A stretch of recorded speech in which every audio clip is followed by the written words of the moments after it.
Hi all, welcome back to Vismaya skills. ഇന്ന് ഞാൻ വന്നിട്ടുള്ളത് ഒരു അടിപൊളി ഹൽവയായിട്ടാണ്. അതും കഞ്ഞിവെള്ളം കൊണ്ടുണ്ടാക്കുന്ന ഒരു ഹൽവ. ശരീരത്തിൽ ഹാനികരമായിട്ടുള്ള ഒരു സാധനം ഇതിൽ ചേർക്കാതെ നല്ല ഹെൽത്തി ആയിട്ടുള്ളൊരു ഹൽവ റെഡിയാക്കാം.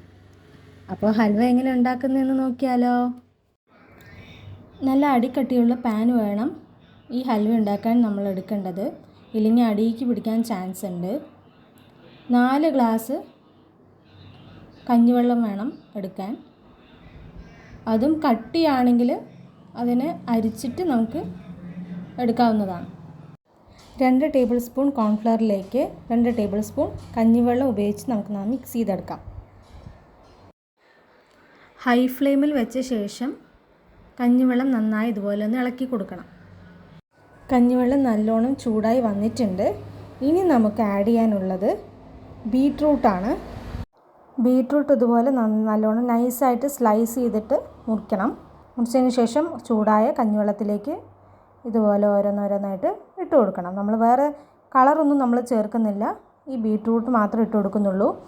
ഇതിൽ ലാസ്റ്റ് ഉണ്ടാക്കി കഴിഞ്ഞാലും ടേസ്റ്റ് ചെയ്യുമ്പോൾ ബീറ്റ്റൂട്ടിൻ്റെ ടേസ്റ്റ് വരില്ല, കളർ മാത്രമാണ് ആഡ് ആവുള്ളൂ. നന്നായിട്ടൊന്ന് ഇളക്കി കൊടുക്കണം.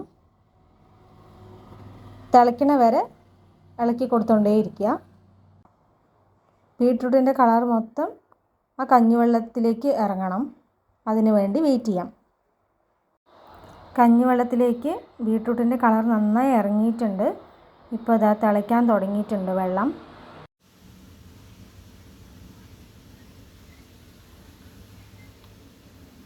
കഞ്ഞിവെള്ളം ഇതുപോലെ സൈഡിലൊക്കെ എല്ലാം പറ്റി പിടിച്ചിരിക്കാൻ ചാൻസ് ഉണ്ട്.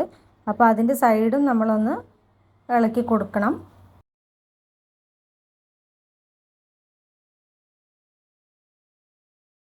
ഇതുപോലെ ബീട്രൂട്ടിനെ നമുക്ക് എടുത്ത് മാറ്റാം.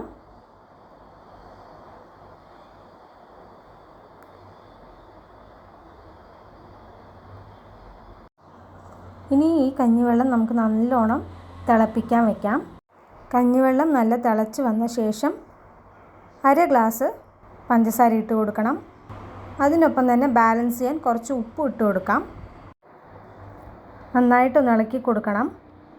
പഞ്ചസാര ഇട്ടതിന് ശേഷം കണ്ടില്ലേ, മുകളിലൊരു പാട പോലൊരു സാധനം ഫോം ചെയ്യും. നമ്മളത് എടുത്ത് മാറ്റണം. അടിയിലേക്ക് പിടിക്കാൻ ചാൻസ് ഉണ്ട്, അപ്പം നമ്മൾ മാക്സിമം ഇളക്കി കൊടുത്തുകൊണ്ടേയിരിക്കുക. നമ്മൾ നേരത്തെ കലക്കി വെച്ച കോൺഫ്ലവർ അതിലോട്ട് ഒഴിച്ചു കൊടുക്കാം. എന്തിനാണ് കോൺഫ്ലവർ ഒഴിക്കണമെന്ന് വെച്ചാൽ കുറുകാൻ വേണ്ടിയിട്ടാണ്. എന്നിട്ട് നല്ല പോലെ ഒന്ന് ഇളക്കി കൊടുക്കണം. ഇനി കൈവിടാതെ ഇളക്കി കൊടുത്തുകൊണ്ടിരിക്കണം. വീണ്ടും ആ പാട പോലൊരു സാധനം വീണ്ടും ഫോം ആവും. നമ്മളത് വീണ്ടും എടുത്ത് മാറ്റുക. നമ്മൾ ആദ്യം എടുത്ത കഞ്ഞിവെള്ളത്തിൻ്റെ അളവല്ല ഇപ്പോൾ ഉള്ളത്, കാരണം കോൺഫ്ലവർ നമ്മൾ ഒഴിച്ചു കഴിഞ്ഞു. അപ്പോൾ ഇനി കുറുകും. അതിന് ശേഷം 1 ടേബിൾ സ്പൂൺ നെയ്യ് ഒഴിച്ചു കൊടുക്കുക. എന്നിട്ട് നന്നായിട്ടൊന്ന് ഇളക്കി കൊടുക്കണം. തിളച്ച് വന്നതിന് ശേഷം അതിലോട്ട് വെളിച്ചെണ്ണ ഒഴിക്കണം. 1 ടേബിൾ സ്പൂൺ മതി. അപ്പോൾ നമ്മൾ വെച്ചിരിക്കുന്നത് ഹൈ ഫ്ലെയിമിൽ തന്നെയാണ്. നന്നായി ഇളക്കി കൊടുക്കുക. കൈവിടാതെ ഇളക്കി കൊടുക്കണം. അരികത്തുള്ളതിനെയും നമ്മൾ ഇളക്കി കൊടുക്കണം. ഇല്ലെങ്കിൽ അടിയിലേക്ക് പിടിച്ച് കഴിഞ്ഞാൽ ചിലപ്പോൾ കരിയാനോ അല്ലെങ്കിൽ ആ ടേസ്റ്റ് വ്യത്യാസം വരാൻ എന്തെങ്കിലും ഒന്ന് മതി. അപ്പോൾ ഇളക്കിക്കൊണ്ടേ ഇരിക്കുക. സൈഡിലൊക്കെ ഇങ്ങനെ പറ്റി പിടിച്ച് കഴിഞ്ഞൊക്കെ നമ്മൾ ഇതുപോലെ ഇളക്കി കൊടുക്കണം. നമ്മളതിൽ കുറച്ച് ഏലക്ക ചേർത്തു.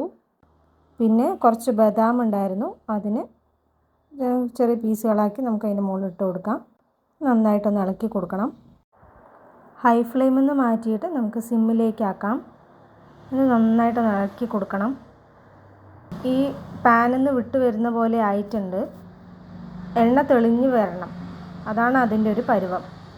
ഞാനെടുത്ത 4 ഗ്ലാസ് കഞ്ഞിവെള്ളമല്ല ഇപ്പോൾ കാണുന്നത്, കാരണം അത് കുറുകി വരികയാണ്.